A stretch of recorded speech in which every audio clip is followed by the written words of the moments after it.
আমার চ্যানেলে তোমাদের সকলকে স্বাগত।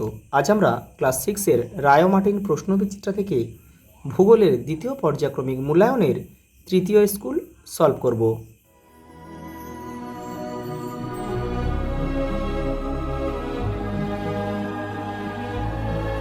প্রথম প্রশ্ন দেখো, স্ট্র্যাটোস্ফিয়ারের যে গ্যাস অতি বেগুনি রশ্মি শোষণ করে নেয় সেটা হচ্ছে ওজোন গ্যাস। দেখো, প্রতি 1000 মিটার উচ্চতা বৃদ্ধিতে 6.5 ডিগ্রি সেন্টিগ্রেড করে তাপমাত্রা কিন্তু কমতে থাকে। বৃষ্টির ছায়া অঞ্চলের উদাহরণ হচ্ছে পশ্চিমঘাট পর্বতের পূর্ব ঢাল। কোথায় আছে দেখো, পশ্চিমঘাট পর্বতের পূর্ব ঢাল, এই যে অপশান বি। পরেরটা দেখো, যে পদ্ধতিতে আগত সৌররশ্মি ভূপৃষ্ঠকে উত্তপ্ত করে সেটা হচ্ছে বিকিরণ। পৃথিবীর সর্বাধিক বৃষ্টিবহুল স্থান হচ্ছে কি, মৌসিনরাম। মৌসিনরাম হচ্ছে এটা চেরাপুঞ্জিতে অবস্থিত, মেঘালয়ে। পৃথিবীকে বেষ্টন করে থাকা গ্যাসীয় আবরণ হচ্ছে বায়ুমণ্ডল। বেশি পরিমাণে জৈব পদার্থ থাকে পার্বত্য অঞ্চলের মাটিতে।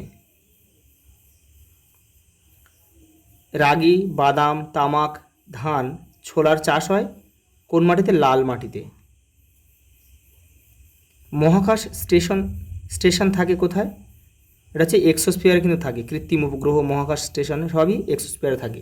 এটা থার্মোস্ফিয়ারে কিন্তু উপরে অবস্থিত। এটা যেখানে শিকার, পশুচারণ ও অন্যান্য ক্রিয়াকলাপ নিষিদ্ধ সেটা হচ্ছে সংরক্ষিত অরণ্য। পরেরটা দেখো, প্রতি বছর কোন মাসের প্রথম সপ্তাহটি বন্যপ্রাণ সপ্তাহ হিসেবে পালিত হয়? অক্টোবর মাসের প্রথম সপ্তাহ। ভারতের ক্রান্তীয় চিরসবুজ অরণ্য দেখা যায় এটা হচ্ছে উত্তর পূর্বাঞ্চলে। দেখো পরেরটা দেখো, আন্টার্কটিকার সর্বোচ্চ শৃঙ্গের নাম কি? Vinson Massif. পরেরটা দেখো, আন্টার্কটিকা মহাদেশে কটি গবেষণা কেন্দ্র গড়ে উঠেছে? প্রায় 100টিরও বেশি, 100+ লিখে দিলাম। প্রায় 40টি দেশের 100টিরও বেশি গবেষণা কেন্দ্র কিন্তু গড়ে উঠেছে। ভারতে রয়েছে কিন্তু, যেমন দক্ষিণ গঙ্গোত্রী, মৈত্রী, এগুলো কিন্তু রয়েছে ভারতের গবেষণা কেন্দ্র। পরেরটা দেখো, দক্ষিণ গোলার্ধে সমষ্ণ রেখাগুলি পরস্পরের থেকে দূরে অবস্থান করে কেন? এটা হবে প্রধানত জলভাগের জন্য। তবু তোমাদের বইয়ে দেখো, এটা 52 নম্বর পেজে রয়েছে, দেখে নাও একটু তোমরা। এই দেখো, উত্তর গোলার্ধের চেয়ে দক্ষিণ গোলার্ধে জলভাগ বেশি থাকায় এই গোলার্ধে সমষ্ণ রেখাগুলো দূরে দূরে অবস্থান করে। দেখো, চরম ভাবাপন্ন জলবায়ু দেখা যায় ভারতের এমন দুটি রাজ্যের নাম লেখো। দেখো, দিল্লি। চরম ভাবাপন্ন বলতে কিন্তু গরমের সময় প্রচণ্ড গরম এবং শীতের সময় প্রচণ্ড ঠান্ডা। সমুদ্র থেকে যে স্থান যত দূরে অবস্থিত সেই স্থানের জলবায়ু কিন্তু ততটাই চরম ভাবাপন্ন হবে, তত বেশি চরম ভাবাপন্ন হবে। আর সমুদ্রের কাছাকাছি কিন্তু সমভাবাপন্ন হবে। তাহলে দেখো, এটা হবে যেমন দিল্লি লিখতে পারি আমরা, দিল্লি, পাঞ্জাব, হরিয়ানা, রাজস্থান, এগুলো কিন্তু আমরা লিখতে পারি। পরেরটা দেখো,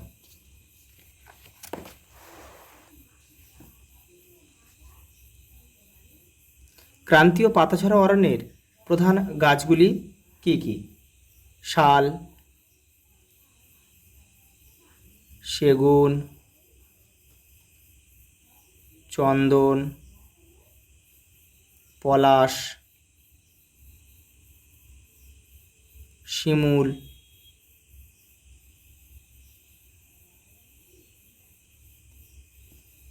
পরেরটা দেখো,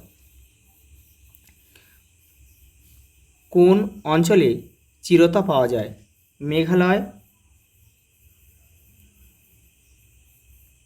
মেঘালয় ও হিমালয়ের পার্বত্য অঞ্চলে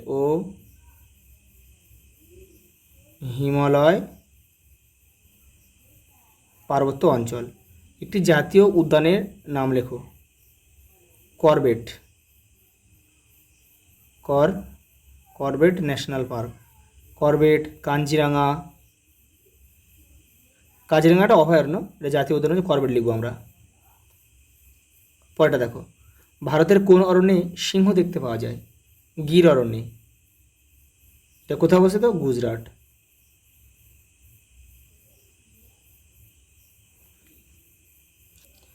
পরেরটা দেখো, পরিচলন প্রক্রিয়ায় বায়ুমণ্ডল কীভাবে উত্তপ্ত হয়? এই যে এখান থেকে তোমরা লিখবে, এখান থেকে এই যে এই পর্যন্ত লিখবে।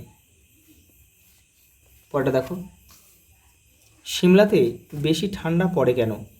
দেখো এটা ছায়াতে রয়েছে, এই দেখো, হিমাচল প্রদেশের রাজধানী পর্বত ঘেরা সিমলা শহরটি সমুদ্রপৃষ্ঠ থেকে প্রায় 2276 মিটার উচ্চতা অবস্থিত। আমরা জানি প্রতি 1000 মিটার বা 1 কিলোমিটার উচ্চতা বৃদ্ধিতে 6.5 ডিগ্রি সেলসিয়াস হারে তাপমাত্রা হ্রাস পেতে থাকে। অনেক বেশি উচ্চতায় অবস্থিত বলে সিমলাতে বেশি ঠান্ডা পড়ে।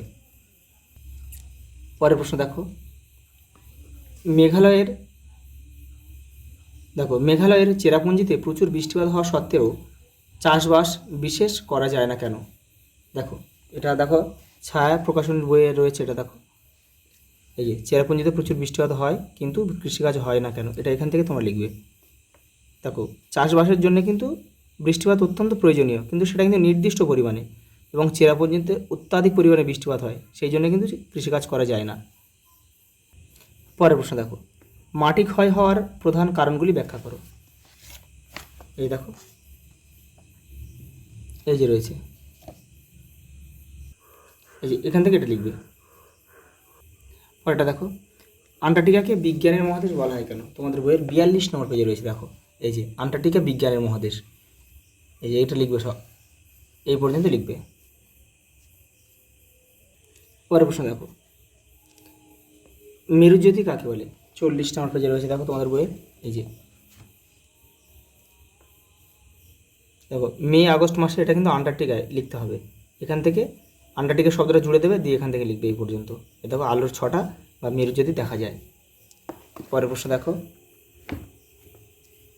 আন্টার্কটিকার জীবজগৎ সম্পর্কে লিখো। দেখো 41 নম্বর পেজে রয়েছে আন্টার্কটিকার জীবজগৎ, এই যে এইগুলো সব লিখবে, এখান থেকে এই পর্যন্ত লিখবে। এই যে পেঙ্গুইনের প্রধান খাদ্য, মাছ, krill হলো পেঙ্গুইনদের প্রধান খাদ্য। পরেরটা দেখো, সমুদ্রের ধারে আবহাওয়া আরামদায়ক হয় কেন? দেখো ছায়া প্রকাশনীর, দেখো 151 নম্বর পেজে রয়েছে, এই দেখো, সমুদ্রের ধারে আবহাওয়া আরামদায়ক কেন, এখান থেকে এটা লিখবে। পরের প্রশ্ন দেখো, ভারতকে ক্রান্তীয় মৌসুমী জলবায়ুর দেশ বলে কেন? 80 নম্বর পেজে রয়েছে, দেখো এই যে ক্রান্তীয় মৌসুমী জলবায়ুর দেশ, এখান থেকে এই পর্যন্ত লিখতে হবে। পরের প্রশ্ন দেখো,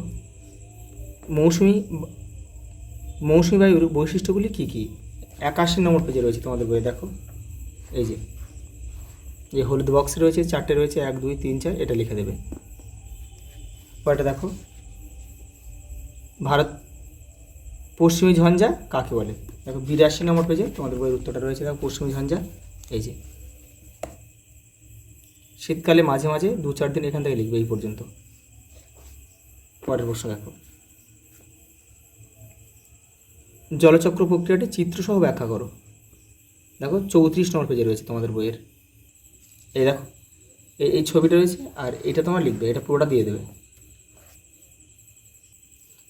পরের প্রশ্ন দেখো, বায়ুমণ্ডল না থাকলে কী হতো? 32, এই দেখো, বায়ুমণ্ডল না থাকলে কী হতো, এখানে এই পয়েন্টগুলো 1 2 3 এগুলো দিয়ে দেবে। আচ্ছা এই পর্যন্ত, দেখা হবে পরের ভিডিওতে।